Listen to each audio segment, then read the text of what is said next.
ਹੁਣ ਵੱਧਦੇ ਆ ਮਸ਼ਰਕੇ ਵਸਤਾ ਵਾਲੇ ਪਾਸੇ, ਕਿਉਂਕਿ ਮਾਰਚ ਤੋਂ ਬਾਅਦ ਇਹ ਸਮਝ ਲਓ ਕਿ ਅੱਜ ਅਗਸਤ ਦੀ ਵੀ 5 ਤਰੀਕ ਹੋ ਗਈ ਹੈ ਔਰ ਅਮਰੀਕੀ ਸਦਰ ਦੀ ਜਿਹੜੀ ਟੋਨ ਹੈ ਉਹ ਹਰ ਲਮਹੇ ਬਦਲਦੀ ਪਈ ਹੈ। ਜੰਗ ਸ਼ੁਰੂ ਹੋਣ ਤੋਂ ਪਹਿਲੇ ਹੁਣ ਤੱਕ ਅਮਰੀਕੀ ਸਦਰ ਡੋਨਾਲਡ ਟਰੰਪ ਜਿਹੜੇ ਨੇ ਉਹ ਕੋਈ 6 ਵਾਰੀ ਈਰਾਨ ਦੇ ਉੱਤੇ ਜਿਹੜਾ ਹਮਲਾ ਕਰਨ ਦੀ, ਉਹਨੂੰ ਤਬਾਹ ਕਰਨ ਦੀ ਜਿਹੜੀ ਧਮਕੀ ਉਹ ਦੇ ਚੁੱਕੇ। ਕਦੀ ਕਹਿੰਦੇ ਆ ਕਿ ਜੀ ਮੁਕੰਮਲ ਤਬਾਹੀ ਹੋਏਗੀ, ਕਦੀ ਕਹਿੰਦੇ ਆ ਕਿ ਜੀ ਬਹੁਤ ਵੱਡਾ ਹਮਲਾ ਹੋਣ ਵਾਲਾ ਹੈ। ईरान ਨੂੰ सख्त कार्रवाई की धमकी दी गई है, फौजी ताकत के इस्तेमाल का इंदिया भी दिता गया है और सख्त नताइज भुगतन पैणगे ये भी वार्निंग दी गई है। हर वारी आखिरी लम्हे दे विच फिर डोनाल्ड ट्रंप पिछे भी हो जाता है, कदी अचानक सफारतकारी, कदी अचानक मुज़ाकरात, कदी जंगबंदी और कदी नवी मोहलत और कदी अचानक मुज़ाकरा दा राग जिहड़ा ना उहदी बांसुरी वजाउण लग पैंदा, कदी जंगबंदी दा हमायती बन जाता है।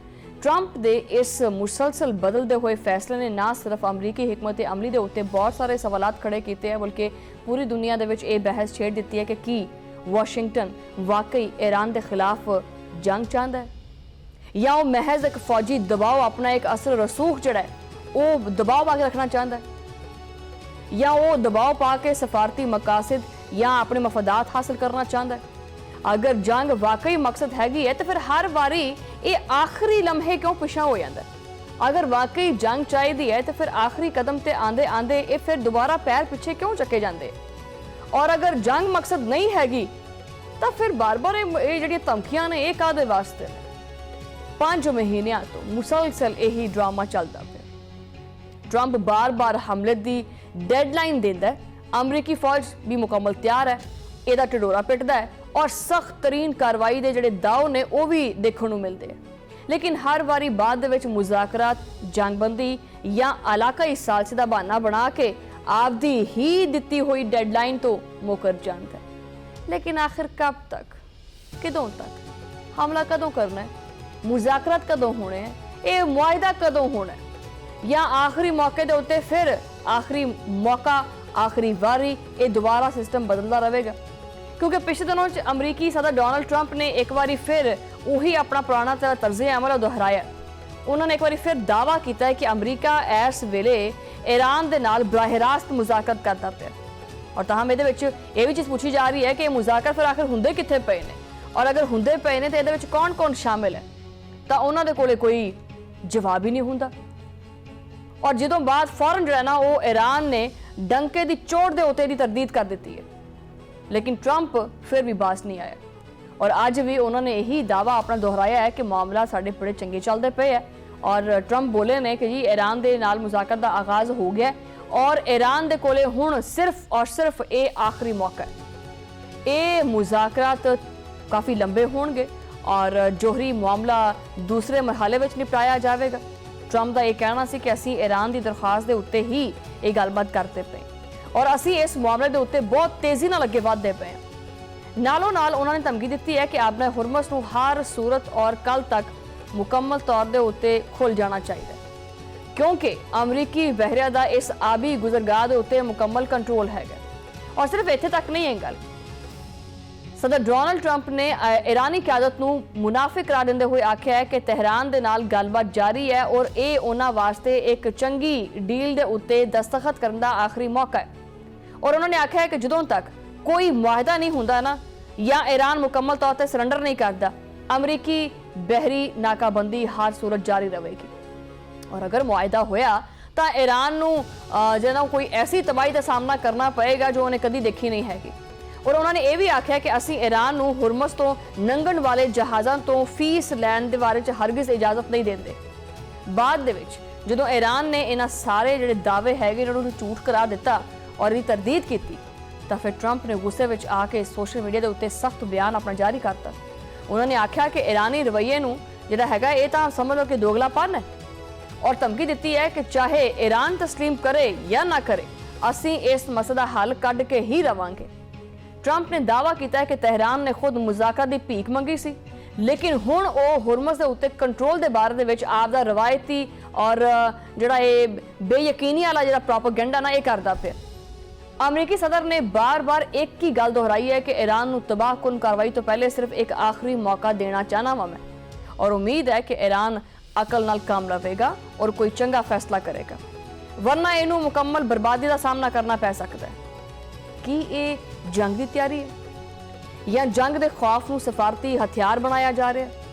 कि वाशिंगटन वाकई हमला करना चाहता है या फौजी दबाव वधा के तेहरान तो आपदी जिहड़ियां शर्तां ने उन्होंने उत्ते अमल दरामद कराना चाहता है, उन्होंने मनवाना चाहता है। ट्रंप की इन्हां धमकियां दे करके ईरानी वज़ीर खारजा के जिहड़े तर्जुमान ने इस्माइल बकई उन्होंने बड़ा करारा जवाब दिता है। और उन्होंने करारा जवाब देते हुए आख्या है, उन्होंने कहा कि जी जिहड़े दावे किए ना अमरीकी सदर ने, हम इनको मुस्तरद करते हैं। तर्जुमान ने वाज़ह किया है कि इस वेले वाशिंगटन के नाल कोई मुज़ाकरत नहीं होंदे पे और ना ही साडी कोई जिहड़ी मुलाकात है उहदा कोई शेड्यूल बनया होया है या कोई उहदा मनसूबा है, ऐसा कुछ नहीं हैगा।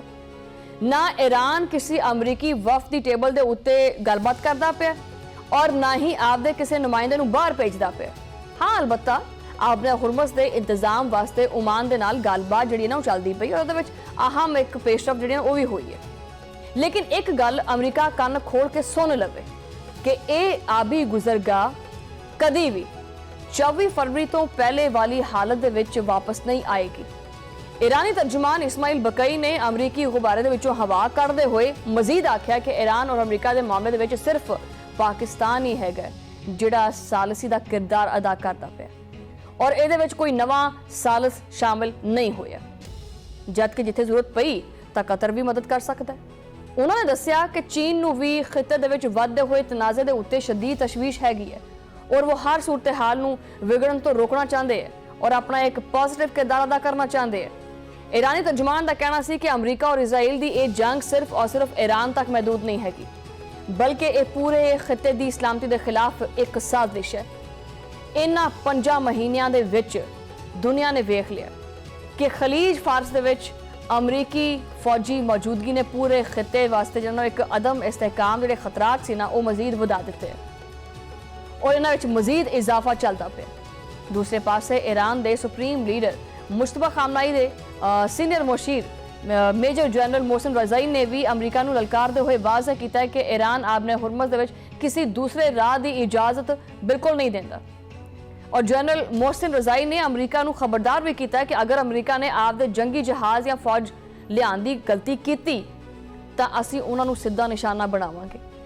और उन्होंने दस्सिया है कि बहुत सारे तजारती जहाज़ ईरान की वार्निंग के उत्ते आपदे आप ही मुड़ते पे ने और जो अमरीका के हुक्म के उत्ते अगे वधन की कोशिश करेगा वो आपदा नुकसान खुद करावेगा। ईरान ने साफ साफ कह दिता है कि हुरमस जिहड़ी है वो अमरीका की शर्त के उत्ते हरगिज़ नहीं खुलेगी।